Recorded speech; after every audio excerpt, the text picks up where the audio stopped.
అరవ శ్రీధర్ 2 రోజులుగా సోషల్ మీడియాలో బాగా వినిపిస్తున్న పేరు ఇది. అన్నమయ్య జిల్లా రైల్వే కోడూరు నియోజకవర్గ ఎమ్మెల్యే అయిన ఈయనపై ఓ మహిళ లైంగిక వేధింపుల ఆరోపణలు చేస్తోంది. ఏడాదిన్నరగా నన్ను వేధిస్తున్నారంటూ ఓ మహిళ మీడియా ముందుకు వచ్చి మరీ ఆవేదన వ్యక్తం చేస్తోంది. 4-5 సార్లు నాకు అబార్షన్ అయిందంటూనే ఎమ్మెల్యే అరవ శ్రీధర్ తనతో మాట్లాడిన నగ్న వీడియో కాల్ రికార్డింగ్ ఇదేనంటూ ఓ వీడియోను కూడా బయటపెట్టింది.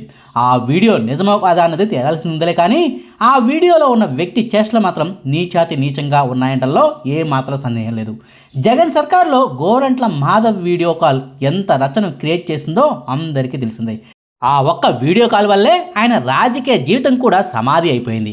కళ్ళ ముందే గోరంట్ల మాధవ్ గారి ఉదంతం కనిపిస్తూనే ఉన్నా ఇప్పటికీ ఎందుకు ఇలా వీడియో కాల్స్ చేస్తారో నాకైతే అర్థం కావట్లేదు. ఇది రియల్ వీడియోనే, ఫేక్ అసలే కాదంటూ ఆ మహిళ చెప్తుంటే ఇదో డీప్ ఫేక్ వీడియో అంటూ రైల్వే కోడూరు నియోజకవర్గ ఎమ్మెల్యే అరవ శ్రీధర్ ఆమె మాటలను ఖండిస్తూ ఉన్నారు.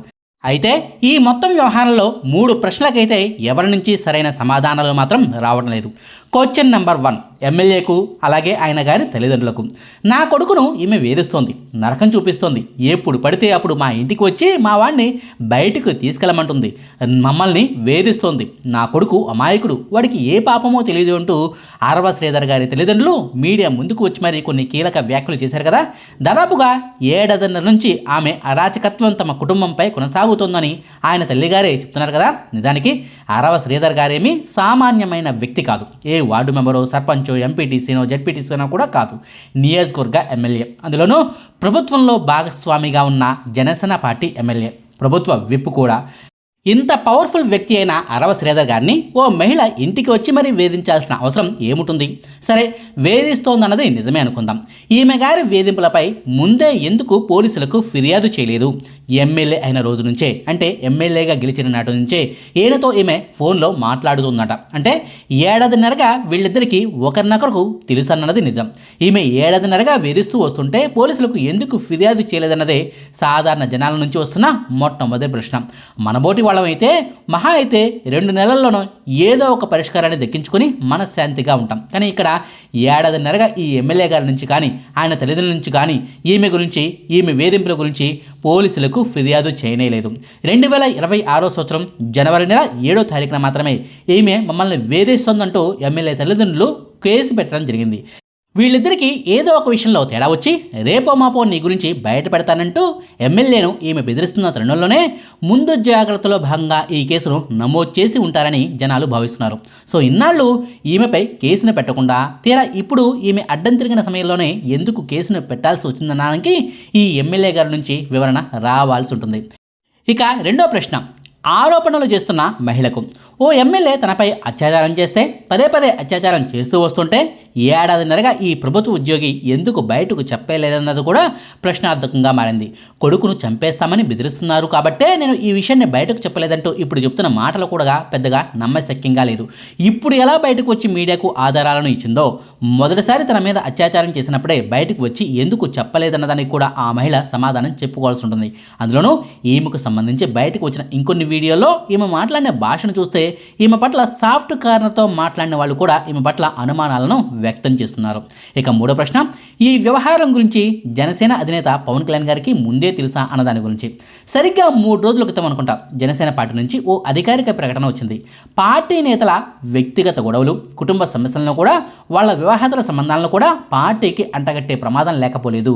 ప్రతిపక్ష పార్టీ కుట్రలను సమర్థవంతంగా తిప్పికొట్టాలంటూ జనసేన కార్యకర్తలను ఉద్దేశించి ఓ ప్రకటన వచ్చింది. ఆ ప్రకటన బయటకు వచ్చిన 2వ రోజే జనసేన ఎమ్మెల్యే అరవ శ్రీధర్ వ్యవహారం బయటకు రావడంతో పవన్ కళ్యాణ్ గారి వైపే అనుమానాలు వెళ్ళాయి. ఈ ఎమ్మెల్యే వ్యవహారం తెలిసి ఈ రచ్చ బజార్న పడుతుందన్న విషయాన్ని గ్రహించే పార్టీకి చెడ్డ పేరు రాకూడదన్న తలంపుతోనే ఈ తరహా ప్రెస్ నోట్ను విడుదల చేసి ఉంటారన్న అనుమానాలు వ్యక్తమవుతున్నాయి. అంతేకాదు, ఇదే ప్రశ్నను ఓ లైవ్ షోలో ఈమెను అడిగితే పవన్ కళ్యాణ్ పర్సనల్ పిఏను నేను కాంటాక్ట్ అయ్యాను, అతనికి అన్నీ చెప్పాను, పవన్ కళ్యాణ్ గారిని కలవాలని కూడా అడిగాను, ఆయన మళ్ళీ ఫోన్ చేస్తానన్నారు కానీ నాకు చేయలేదు, నేను ఈ కంప్లైంట్ ఇచ్చిన కొద్ది గంటలకే ఆ పార్టీ నుంచి ఓ ప్రెస్ నోట్ వచ్చిందంటూనే బహుశా ఈ ఎమ్మెల్యే వ్యవహారం పవన్ కళ్యాణ్ గారికి తెలిసే ఉంటుందని ఆమె అనుమానం వ్యక్తం చేసింది. ఈ విషయంపై జనసేనాని నుంచి వివరణను ఎవరూ కోరడం లేదు, కానీ ఈ ఎమ్మెల్యేను పార్టీ నుంచి బహిష్కరిస్తే లేదా తాత్కాలికంగా సస్పెండ్ చేస్తే నిజానిజాలేంటో నిగ్గు తెలియని తర్వాత మళ్ళీ పార్టీలోకి చేర్చుకోవచ్చు. తద్వారా మిగిలిన పార్టీలకు జనసేన ఓ రోల్ మోడల్ అయ్యే ఛాన్స్ ఉండేది. జనసేన పార్టీలో ఉండాలంటే వ్యక్తిగతంగా కూడా క్లీన్ ఇమేజ్ను కలిగి ఉండాల్సిందే అన్న మెసేజ్ను పార్టీ నేతల్లోకి, కార్యకర్తల్లోకి, జనాల్లోకి తీసుకెళ్లగలిగే అవకాశం ఉండేది. చూడాలి మరి ఈ వ్యవహారంపై చివరకు పవన్ కళ్యాణ్ గారు ఎలాంటి నిర్ణయం తీసుకుంటారో అన్నది. ఈ ఆరోపణల సంగతి కాసేపు పక్కన పెడితే అసలు ఎవరి అరవ శ్రీధర్ ఏరి కోరి మరి పవన్ కళ్యాణ్ గారు ఈయనకే ఎందుకు ఎమ్మెల్యే టికెట్ ఇచ్చారు? ఆఫ్టర్ ఆల్ ఓ సర్పంచ్ స్థాయి వ్యక్తికి ఎమ్మెల్యే టికెట్ ఇవ్వాల్సిన అవసరం ఏమొచ్చింది? ఎమ్మెల్యే కాకముందు ఈ అరవ శ్రీధర్ బ్యాక్గ్రౌండ్ ఏంటి? టీడీపీ వాళ్లే ఎన్నో పనిగట్టుకుని మరి జనసేనలోకి పంపించారా అన్న విషయాల గురించి కూడా ఈ వీడియోలో క్లియర్గా మాట్లాడుకుందాం. Railway Koduru Janasena party MLA Arava Sridhar 1997 సంవత్సరంలో జన్మించారు. అంటే అక్షరాల ఇప్పుడు ఆయనకు 29 ఏళ్ల వయసు అన్నమాట. తండ్రి పేరు వెంకటయ్య, తల్లి పేరు ప్రమీల గారు. ఎస్సీ సామాజిక వర్గానికి చెందిన అరవ శ్రీధర్ గారు బీటెక్ను పూర్తి చేశారు. నిజానికి చిన్నప్పటి నుంచి రాజకీయాలంటే ఇంట్రెస్ట్ ఉన్న మాట నిజమేలే, కానీ రాజకీయాల్లోకి రావాలని మాత్రం ఆయన మొదట్లో అనుకోలేదు. బీటెక్ పూర్తయిన తర్వాత విజయవాడకు వెళ్ళిపోయి అక్కడే ఓ ప్రైవేటు కంపెనీలో చిన్నపాటి ఉద్యోగం చేస్తూ కాలం గడిపేస్తున్న రోజులవి. అయితే 2021 సంవత్సరంలో ఏపీలో జరిగిన సర్పంచ్ ఎన్నికలే అరవ శ్రీధర్ గారి తలరాతను మార్చేసాయని చెప్పవచ్చు. అరవ శ్రీధర్ సొంత ఊరు ముక్కావారిపల్లె. ఆ ఏడాది జరిగిన సర్పంచ్ ఎన్నికల్లో ముక్కావారిపల్లె పంచాయతీ సర్పంచ్ పదవిని ఎస్సీలకు రిజర్వ్ చేశారు. దీంతో ఆ ఊళ్ళో ఉన్న దళితుల్లో మంచి అభ్యర్థి కోసం రైల్వే కోడూరు నియోజకవర్గ టీడీపీ ఇన్ఛార్జ్ రూపానందరెడ్డి వెతుకులాట మొదలుపెట్టారు. ఈ క్రమంలోనే అరవ శ్రీధర్ గారి గురించి రూపానందరెడ్డి గారికి తెలిసింది. తన వద్దకు అతన్ని పిలిపించుకుని మాట్లాడారు. ఎన్నికల ఖర్చు సంగతి నాకు వదిలై, పోటీ చేస్తే గెలుపు తథ్యమంటూ అరవ శ్రీధర్తో మాట్లాడి అతడిని ఒప్పించారు. మొదటి నుంచి టీడీపీ సానుభూతిపరుడిగా ఉండే అరవ శ్రీధర్ రూపానందరెడ్డి గారి మాటలకు ప్రభావితమై ఆ ఎన్నికల్లో సర్పంచ్గా నామినేషన్ వేశారు. సరిగ్గా 24 ఏళ్ల వయసులోనే సర్పంచ్ ఎన్నికల్లో పోటీ చేశారు. ఉద్యోగంలో కాస్త కుదురుకుని ఆ తర్వాత పెళ్లి చేసుకుని ఓ ఇంటి వాడవలసిన వయసులోనే అరవ శ్రీధర్ అనుకోకుండానే రాజకీయాల్లోకి ఎంట్రీ ఇవ్వాల్సి వచ్చింది. ఆ ఎన్నికల్లో సర్పంచ్గా విజయం సాధించిన అరవ శ్రీధర్ ఆ తర్వాత రోజుల్లో టీడీపీ ఇన్ఛార్జి రూపానందరెడ్డి గారికి ప్రధాన అనుచరుడిగా మారిపోయాడు. ఈ క్రమంలోనే 2024 ఎన్నికలు రానే వచ్చాయి.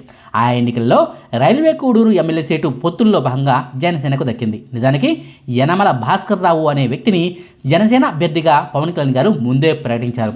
భాస్కర్ రావు గారు కూడా కొన్నాళ్ళ పాటు ప్రచారం కూడా చేసుకున్నారు. అయితే ఆయన అభ్యర్థిత్వంపై స్థానిక జనసేన కార్యకర్తలు, నేతల నుంచే అభ్యంతరాలు వ్యక్తమయ్యాయి.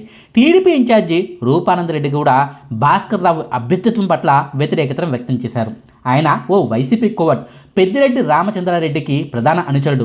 వైసీపీ నుంచి జనసేనలోకి కోవట్ ఆపరేషన్ కోసమే వచ్చాడు. ఆయనకు ఎమ్మెల్యే టికెట్ ఇస్తే ఈ రైల్వే కోడూరు నియోజకవర్గాన్ని చేతుల వైసీపీ చేతిలో పెట్టినట్టే అంటూ పవన్ కళ్యాణ్ గారికి లేఖల రూపంలో అభ్యంతరాలు వెలువెత్తాయి. దీంతో కూటమి పార్టీల నేతలతో పాటుగా జనసేన కార్యకర్తల అభిప్రాయాన్ని కూడా పరిగణలోకి తీసుకున్న పవన్ కళ్యాణ్ గారు భాస్కర్ రావు అభ్యర్థిత్వాన్ని పక్కన పెట్టేశారు. అయితే ఆయన స్థానంలో ఎవరిని అభ్యర్థిగా పెట్టాలన్న డిస్కషన్ వచ్చినప్పుడు టీడీపీ ఇన్ఛార్జి రూపానందరెడ్డి గారు పవన్ కళ్యాణ్ గారి ముందు ఓ ప్రపోజల్ పెట్టారు. నా దగ్గర అరవ శ్రీధర్ అనే ఓ కుర్రాడు ఉన్నాడు, బీటెక్ చదివాడు, చిన్న వయసులోనే రాజకీయాల్లోకి వచ్చి సర్పంచ్గా కూడా గెలిచాడు. అతడి ట్రాక్ రికార్డు గురించి, అతడి వ్యవహార శైలి గురించి ఆరా తీసుకోండి. ప్రస్తుతం ముక్కావారిపల్లి సర్పంచ్గా ఉన్నాడు. నా అనుచరుడు అని చెప్పుకోవడానికి కూడా నేను గర్వపడుతున్నాను. అతడిని మీ పార్టీలోకి చేర్చుకొని అతనికి ఎమ్మెల్యే టికెట్ ఇస్తే కనుక గెలిపించే పూచి నాది, నా పార్టీ కార్యకర్తలది అంటూ టీడీపీ ఇన్ఛార్జి రూపానందరెడ్డి గారు పవన్ కళ్యాణ్ గారి ముందు ప్రపోజల్ పెట్టారు. స్థానిక జనసేన కార్యకర్తలు, నేతలు కూడా ఆ ప్రపోజల్నే సమర్థించారు.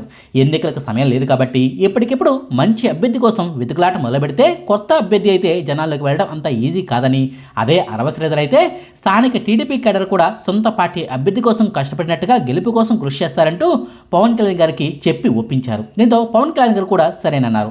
ఆయన అలా హామీ ఇచ్చిన మర్నాడే అంటే 2024 సంవత్సరం ఏప్రిల్ 1వ తారీఖునే పవన్ కళ్యాణ్ గారి సమక్షంలో టీడీపీ సర్పంచ్గా అప్పటి వరకు ఉన్న అరవ శ్రీధర్ గారు జనసేన పార్టీలోకి చేరిపోయారు. ఆ తర్వాత కరెక్ట్గా 3 రోజులకే అంటే ఏప్రిల్ 4వ తారీఖునే రైల్వే కోడూరు జనసేన పార్టీ అభ్యర్థి మార్పు, భాస్కర్ రావు స్థానంలో అరవ శ్రీధర్ అంటూ జనసేన నుంచి ఓ అధికారిక ప్రకటన కూడా వచ్చేసింది.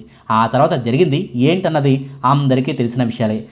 వరుసగా 4 సార్లు ఎమ్మెల్యేగా గెలుస్తూ వచ్చిన కూరమట్ల శ్రీనివాసులు గారిని జనసేన పార్టీ అభ్యర్థి అరవ శ్రీధర్ ఓడించారు. 11,000 పైచిలకు మెజార్టీతో గెలిచారు.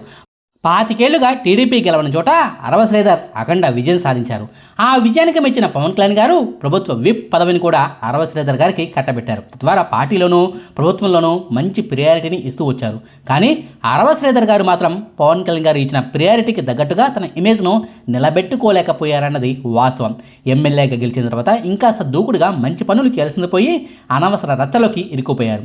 ఆయన నిజంగా తప్పు చేశారా లేదా అన్న విషయాలు ఆలస్యంగా ఆయన బయటకు వస్తాయిలే, కానీ కాస్తో కోస్తో ఆయన నుంచి తప్పు లేకపోతే మాత్రం ఇంత రచ్చ జరిగి ఉండేది కాదన్నది కూడా వాస్తవమే.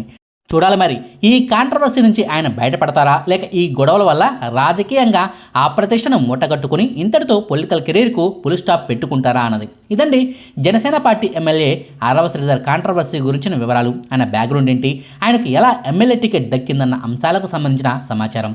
మీకు ఈ వీడియో నచ్చితే లైక్ చేయండి, షేర్ చేయండి. మరిన్ని ఆసక్తికరమైన వీడియోల కోసం మా కొత్త ముచ్చట ఛానల్ను సబ్స్క్రైబ్ చేయడం మాత్రం మర్చిపోకండి. Thank you.